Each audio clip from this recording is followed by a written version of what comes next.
नमस्कार दोस्तों। हमारे सनातन शास्त्रों, वेदों और पुराणों में एक बात बार बार बड़े स्पष्ट शब्दों में कही गई है कि घर की महिलाएं स्वयं माता लक्ष्मी का जीवंत स्वरूप होती हैं। जिस घर में नारी का सम्मान होता है, जहां उसकी मर्यादा, उसके संस्कार और उसकी दिनचर्या शुद्ध होती है, उस घर में धन की देवी माता लक्ष्मी को आने से कोई रोक नहीं सकता। ये कोई कल्पना नहीं है, बल्कि पीढ़ियों से चले आ रहे अनुभवों और शास्त्रीय नियमों का परिणाम है।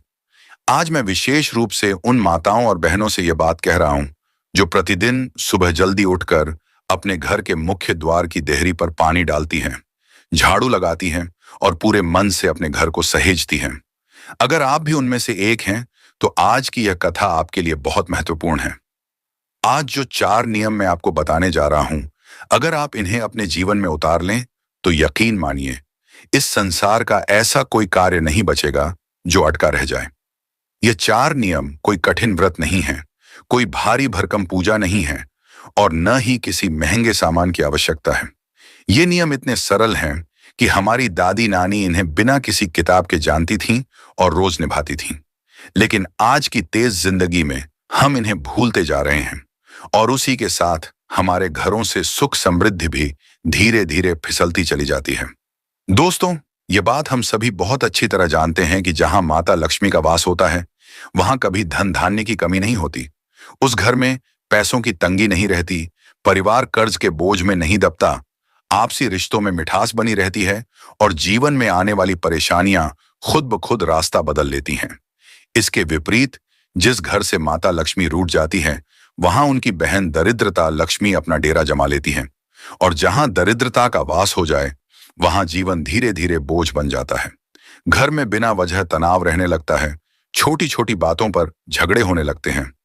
पैसा आता है लेकिन टिकता नहीं, खर्चे अचानक बढ़ जाते हैं और इंसान चाहकर भी चैन की नींद नहीं सो पाता। ये सब कोई संयोग नहीं है, ये सब हमारे रोजमर्रा के छोटे छोटे कर्मों का परिणाम होता है। आज की इस कथा में मैं आपको विस्तार से बताने जा रहा हूं कि वे कौन से 4 नियम हैं जिनका पालन अगर घर की महिलाएं आज से ही शुरू कर दें, तो माता लक्ष्मी स्वयं आपके घर का रास्ता पकड़ लेंगी। और सबसे सुंदर बात यह है कि इन नियमों को निभाने से आपको कोई अलग से उपाय नहीं करना पड़ेगा, न किसी पंडित के पास जाना पड़ेगा, न कोई विशेष तिथि देखनी पड़ेगी।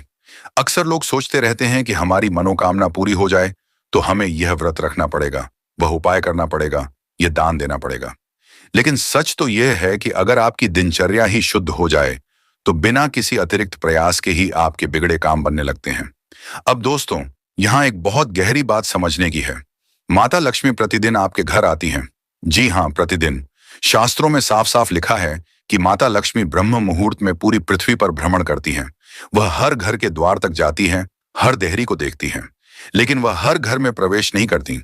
अगर उन्हें किसी घर के द्वार पर आलस्य, गंदगी, अव्यवस्था और नकारात्मकता दिखती है, तो वह वहीं से लौट जाती हैं। और जहां लक्ष्मी नहीं जाती, वहां उनकी बहन दरिद्रता बिना देर किए प्रवेश कर जाती है। इसलिए यह जानना बहुत जरूरी है कि माता लक्ष्मी को क्या प्रिय है और दरिद्रता को क्या प्रिय है, क्योंकि चुनाव आपके हाथ में है। आप चाहें तो लक्ष्मी का स्वागत कर सकते हैं और चाहें तो अनजाने में दरिद्रता को न्योता दे सकते हैं। अब आइए बात करते हैं पहले नियम की, जो सबसे महत्वपूर्ण है और जिसे अक्सर लोग गलत तरीके से करते हैं। पहला नियम है सुबह ब्रह्म मुहूर्त में उठकर घर के मुख्य द्वार पर जल छिड़कना। लेकिन यहां ध्यान देने वाली बात यह है कि शास्त्रों में जल छिड़कने की बात कही गई है, पानी बहाने की नहीं। बहुत से लोग सुबह सुबह बाल्टी भरकर पूरे द्वार को धो देते हैं। शाम के समय द्वार धोना गलत नहीं है, लेकिन सुबह के समय जल छिड़कना ही शास्त्र सम्मत माना गया है। घर की माताओं और बहनों को चाहिए कि वे सूर्योदय से पहले उठें। अगर ब्रह्म मुहूर्त यानी सुबह 4 से 5 के बीच उठ सकें तो उत्तम, अन्यथा किसी भी स्थिति में 6 या 7 बजे तक जरूर उठ जाएं। उठने के बाद सबसे पहले घर की हल्की फुल्की सफाई करें, बिस्तर समेटें, वातावरण को व्यवस्थित करें। इसके बाद रसोई घर में जाएं। रसोई घर केवल भोजन पकाने की जगह नहीं है, बल्कि यह पितरों का स्थान भी माना गया है। वहां रखा हुआ पीने का पानी अत्यंत पवित्र होता है। उसी स्थान से एक लोटा या कलश में जल भरें। ध्यान रखें कि यह जल झूठा ना हो, यानी जिससे किसी ने मुंह लगाकर पानी न पिया हो। उस जल को लेकर घर के मुख्य द्वार पर आएं और अपने दाएं हाथ की हथेली में थोड़ा थोड़ा जल लेकर पूरे द्वार और चौखट पर छिड़कें। यह क्रिया केवल सफाई के लिए नहीं होती, बल्कि इससे पूरे वातावरण की ऊर्जा शुद्ध होती है। शास्त्रों में कहा गया है कि जिस घर के द्वार पर सुबह सुबह इस तरह से जल छिड़का जाता है, वहां माता लक्ष्मी को प्रवेश करने में अत्यंत आनंद मिलता है। साथ ही इससे घर के पितृदेव भी प्रसन्न होते हैं और परिवार को अनावश्यक कष्टों से बचाते हैं। अब आता है दूसरा नियम। जब घर की महिलाएं स्नान करके अपने दैनिक पूजन से निवृत्त हो जाएं, तो पूजन के बाद घर के मुख्य द्वार पर एक दीपक जरूर जलाएं। यह दीपक लंबी बत्ती वाला हो तो श्रेष्ठ माना जाता है, क्योंकि देवी पूजन में लंबी बत्ती का विशेष महत्व है। हालांकि अगर गोल बत्ती का दीपक हो तो भी दोष नहीं है। मुख्य द्वार के दाएं या बाएं किसी भी ओर दीपक रखा जा सकता है।